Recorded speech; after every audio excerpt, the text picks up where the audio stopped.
Hey, how are you both doing today? Great. Good. How are you? Good, I'm doing well. How would you both pitch Minx to the audience? Ooh, Jessica, you pitched it so well. Like you do it. It's You hit just or did it miss when I so do it. well. Okay. Minx is an workplace comedy set in 1971. It follows an earnest feminist played by Ophelia Lovibond, who brings her magazine in order to sell it. She gets rejected, and then the only person who will publish this magazine is a CD publisher who wants to put male nudity in the magazine. And then we see how that relationship unfolds. Cool. And sorry, do you have something to say? Sorry about that. No, I just said blabbering on. Very good, yeah, very good job. So, Jessica, can you tell me a little bit about Bambi? Bambi is a former centerfold and cult survivor who is now trying to find her voice behind the camera at this publication. Oh, cool. And this is kind of a fun question I just came up with. What kind of animal would you say Bambi is most like? A baby snow leopard. Oh, fun. That's very cute. Idara, can you tell me a little bit about Tina? Tina's a hustler, and she's a really, really smart woman who is not. She's given the autonomy to have her full intelligence on display, but not the position. And so she starts questioning how much she's compensated for all that she brings to the table. But she is the grounding force of their team, and she, I think, has a lot of love for every single one of them and really sees everyone clearly. So she can be that person that steps in to save the day when the ship runs off its course, but she's the one who keeps it always on, and she keeps everybody on track. Cool. And what kind of animal would you say Tina's most like? Tina's like a panther, maybe. Yeah.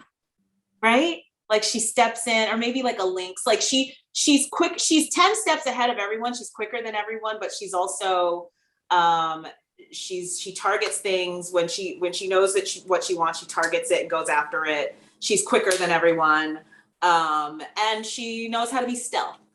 Cool. Yeah, she's a silent killer. Silent. Yeah. And did you guys do any kind of research about 1970s America or feminism or kind of the porn industry back in the 1970s? Yeah, a little bit. I mean, we got a lovely gift at the top. You know, we first signed on and before we started from Ellen, which was a stack of Playgirls. Wow. And and looking through those, I got kind of a feel for like what the magazine is like. I never had opened a Playgirl before that, and so it was nice to see that it was similar to Minx. It's supposed to be seen as like this feminist magazine that people can peruse, and so that was a nice introduction. And then I did a little bit of research, but around the 70s for sure, and around workplace in the 70s. But to find Tina's role in that workplace is such a unique role. Yeah. So the writing really helped me with that. Okay. Ellen's writing, amazing. Very cool. Truly. Yeah, everything became a lot clearer once we were all together and we had our costumes on and like wigs on. It was incredible. Yes. Very cool. And Jessica, the magazine Minx gives Bambi a lot of opportunities to grow in her career. Can you talk a little bit about how Bambi grows as a person in the series without spoiling anything? No spoilers. Bambi has always been in front of the camera. She hasn't really been listened to her entire life. She's sort of led around places by photographers or possibly cult leaders. And when Doug gives her the opportunity to step behind the camera, it sort of makes her realize her worth. And she still has to figure out exactly what her position is going to be. We always joked that like she never got paid to be a centerfold coordinator. She just is happy to be there. She's like the office pet. But I think as the series progresses, you'll like be able to figure out more of her point of view and the sort of skills that she holds in order to help the magazine succeed. Cool. And Idara Tina is the editor of Doug's second in command. Can you talk about her relationship with Doug? Yeah, so they have a really complex relationship that, you know, is just fueled by so many years of working together, the 10 years that they've sort of built this magazine together. And she met him when she was, you know, straight out of high school. She didn't go to college. She didn't have like all these other experiences. He was probably the first person that she met outside of her world that she started working with.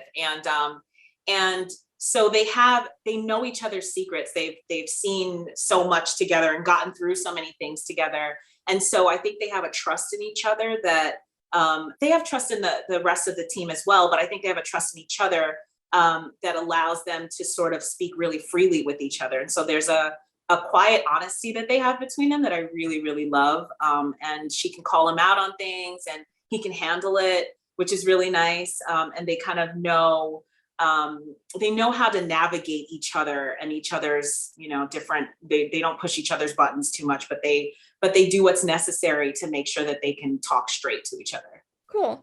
And what 3 words would you both use to describe Minx? Sexy.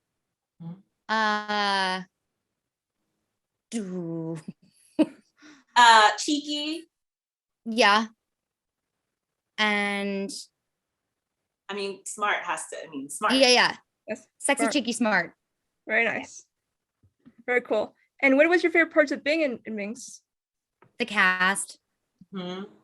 Truly, I feel like I've made friends for life. They were all invited to my wedding.